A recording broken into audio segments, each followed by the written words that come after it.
The Emancipation Proclamation. Whereas, on the 22nd day of September, in the year of our Lord 1862, a proclamation was issued by me, the President of the United States, Abraham Lincoln, containing, among other things, the following, to wit: that on the first day of January in the year of our Lord 1863, all persons held as slaves within any state or designated part of a state, the people whereof shall then be in rebellion against the United States, shall be then, thenceforward and forever free, and the executive government of the United States, including the military and naval authority thereof, will recognize and maintain the freedom of such persons, and will do no act or acts to repress such persons or any of them in any efforts they may make for their actual freedom. That the executive will, on the first day of January aforesaid, by proclamation, designate the states and parts of states, if any, in which the people thereof respectively shall then be in rebellion against the United States, and the fact that any state, or the people thereof, shall on that day be, in good faith, represented in the Congress of the United States by members chosen thereto at elections wherein a majority of the qualified voters of such state shall have participated, shall, in the absence of strong countervailing testimony,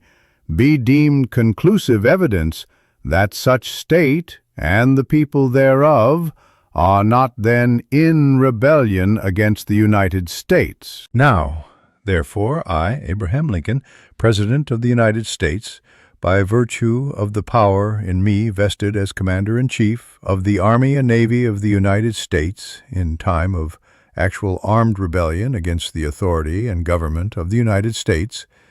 and as a fit and necessary war measure for suppressing said rebellion, do, on this first day of January, in the year of our Lord 1863,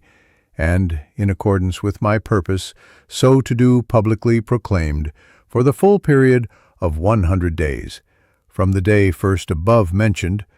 order and designate as the states and parts of states wherein the people thereof, respectively, are this day in rebellion against the United States, the following, to wit: Arkansas, Texas, Louisiana,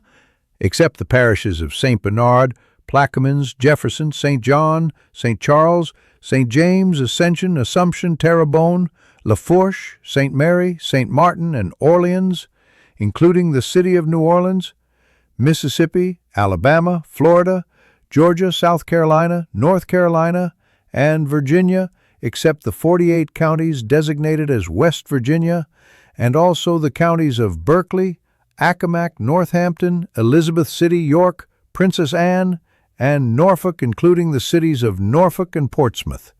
and which accepted parts are for the present left precisely as if this proclamation were not issued. And by virtue of the power, and for the purpose aforesaid, I do order and declare that all persons held as slaves within said designated states and parts of states are, and henceforward shall be, free, and that the executive government of the United States, including the military and naval authorities thereof,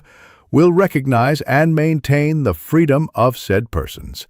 And I hereby enjoin upon the people so declared to be free to abstain from all violence unless in necessary self-defense. And I recommend to them that, in all cases when allowed, they labor faithfully for reasonable wages. And I further declare and make known that such persons of suitable condition will be received into the armed service of the United States to garrison forts, positions, stations, and other places, and to man vessels of all sorts in said service.